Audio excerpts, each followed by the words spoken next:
தமிழ்நாட்டில் கொலை கொள்ளை குற்றச்சம்பவங்கள் தலைவிரித்தாடுகிறது. எது நடந்தாலும் நாங்க இப்போதும் தான் வந்திருக்கிறோம் என புதிய அரசு தெரிவிக்கிறது. தமிழ்நாட்டின் சட்டம் ஒழுங்கு தலைகீழாக போயுள்ளது, போலீசுக்கும் பாதுகாப்பில்லை என குற்றம் சாட்டும் பெண்ணின் வீடியோ சமூக வலைதளங்களில் பரவி வருகிறது. இன்னைக்கு தமிழ்நாட்டுல நடந்திருக்க ஆட்சி வாங்க பழகலாம்ன்ற பாணியில நடந்துட்டு இருக்கு. ஏன்னா எதை கேட்டாலும் நாங்க இன்னும் பழகிக்கல, நாங்க ஆட்சிக்கு வந்து இன்னும் 6 மாசம் கூட ஆகல, எங்களுக்கு டைம் வேணும், எங்களுக்கு 6 மாசம் டைம் வேணும் அப்படின்னு கேக்குறீங்க. பாலியல் வன்கொடுமைகள், கொலைகள், குற்ற சம்பவங்கள் இதெல்லாம் இப்ப தலை விரிச்சுக்கிட்டு ஆடுது. தமிழ்நாட்டோட சட்ட ஒழுங்கு தலைகீழா இருக்கு. போலீஸுக்கே பாதுகாப்பு இல்ல. அதை விட இன்னும் சொல்லணும்னா போலீஸாலேயே பாதுகாப்பு இல்ல. இத மாதிரி நிறைய விஷயங்கள் நடந்துட்டு இருக்கு. நீங்க இத பத்தி எதை கேட்டாலும் எங்களுக்கு பிராக்டிஸ் இல்ல, நாங்க இன்னும் பழகல, 6 மாசம் டைம் வேணும்னு கேக்குறீங்க. அப்போ அந்த 6 மாசம் நடக்கிற அநீதிக்கு என்ன பதில் சொல்றது?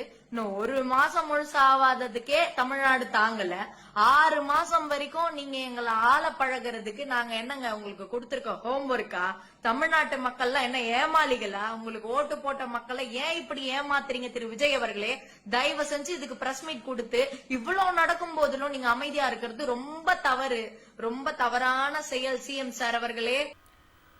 தமிழ்நாட்டில் கொலை கொள்ளை குற்றச்சம்பவங்கள் தலைவிரித்தாடுகிறது. எது நடந்தாலும் நாங்க இப்போதும் தான் வந்திருக்கிறோம் என புதிய அரசு தெரிவிக்கிறது. தமிழ்நாட்டின் சட்டம் ஒழுங்கு தலைகீழாக போயுள்ளது, போலீசுக்கும் பாதுகாப்பில்லை என குற்றம் சாட்டும் பெண்ணின் வீடியோ சமூக வலைதளங்களில் பரவி வருகிறது.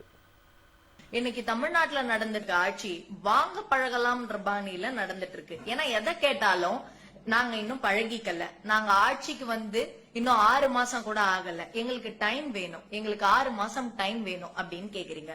பாலியல் வன்கொடுமைகள், கொலைகள், குற்ற சம்பவங்கள் இதெல்லாம் இப்ப தலை விரிச்சுக்கிட்டு ஆடுது. தமிழ்நாட்டோட சட்ட ஒழுங்கு தலைகீழா இருக்கு. போலீஸுக்கே பாதுகாப்பு இல்ல. அதை விட இன்னும் சொல்லணும்னா போலீஸாலேயே பாதுகாப்பு இல்ல.